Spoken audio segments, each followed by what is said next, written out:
જૂનાગઢના બેસાણ શહેર ખાતે ગંગેશ્વર મહાદેવ મંદિરે અયોધ્યાથી આવેલ પૂજિત અક્ષત કળશ વિતરણ કાર્યક્રમ યોજાયો।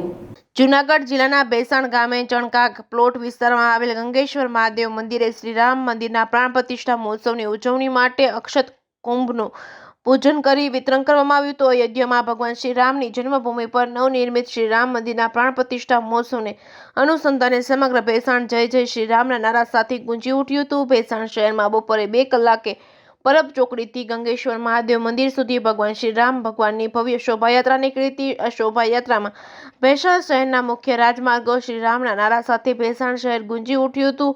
આ યાત્રામાં 10 ટ્રેક્ટર અને 35 ફોર વ્હીલર તેમજ 100 જેટલી બાઇકો સવાર તાલુકામાંથી નાત જાતની ભૂલીને વધી પાર્ટીના તાલુકાના આગેવાનો તમામ પત્રકાર મિત્રો હાજર રહ્યા હતા। પૂરી ફરજ બજાવી હતી। હજારો લોકોની સંખ્યામાં લોકો જોડાયા હતા। આ શોભાયાત્રામાં સાંજે 3:30 કલાકે ગંગેશ્વર મંદિર ખાતે પહોંચી હતી।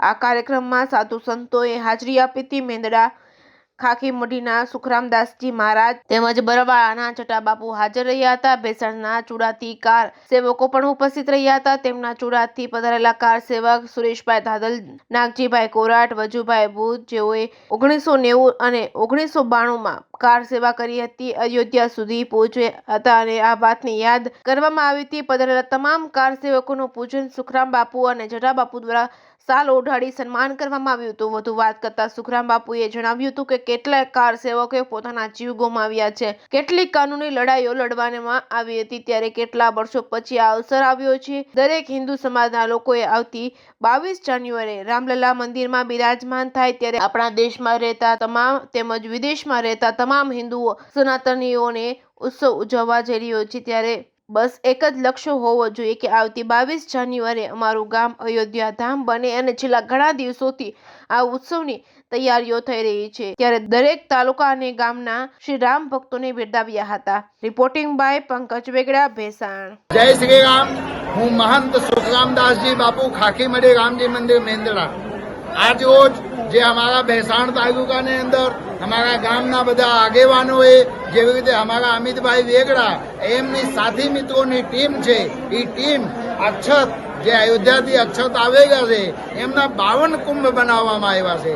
એ 52 કુંભ ગામો ગામ સુધી તક પહોંચે એના માટે આજે જે આ ભેસાણ તાલુકાની અંદર મિટિંગ હતી, એ મિટિંગની અંદર અહીંયા ભેસાણ ગામની અંદર આપણે ભગવાન રામજીના, લક્ષ્મણજીના, હનુમાનજીના વેશભૂષા પહેરાવીને ભગવાન રામજીને આખા ગામની અંદર જેવી રીતે નગર યાત્રા કરાવવામાં આવી હતી, એવી રીતે જે 22 જાન્યુઆરી છે, 22 જાન્યુઆરીના રોજ આપણું ગામ અયોધ્યા બને એના માટે આપ બધાને હાથ જોડીને પ્રાર્થના કરીશ કે આપણું ગામ અયોધ્યા 22 જાન્યુઆરીના રોજ બને, જ્યારે અયોધ્યાની અંદર ભગવાન શ્રી રામજીના ત્યાં પ્રાણ પ્રતિષ્ઠા થતું હોય ત્યારે આપણે ગામની અંદર આપણા વિસ્તારની અંદર જે પણ મંદિર હોય એ મંદિરની અંદર ખૂબ શણગાર કરવું, આપણું ઘર, આપણું શેરી, આપણું નાકા ખૂબ દિવ્ય ને ભવ્ય રીતે શણગાર કરવું, નાના નાના બાળકોને ખૂબ નવા નવા કપડાં પહેરાવવું, ખૂબ સારી સારી રીતના આયોજનો ગામની અંદર કરવું, ધૂન ભગવાનની બોલાવીને આપણું ગામ અયોધ્યા બને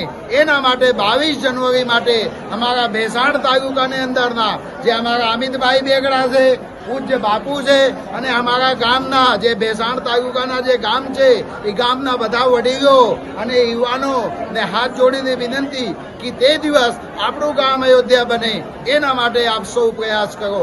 બડે ભાગ્ય માનુષ તન પાવા, સ્વર્ગ સબ ગ્રંથની ગાવા।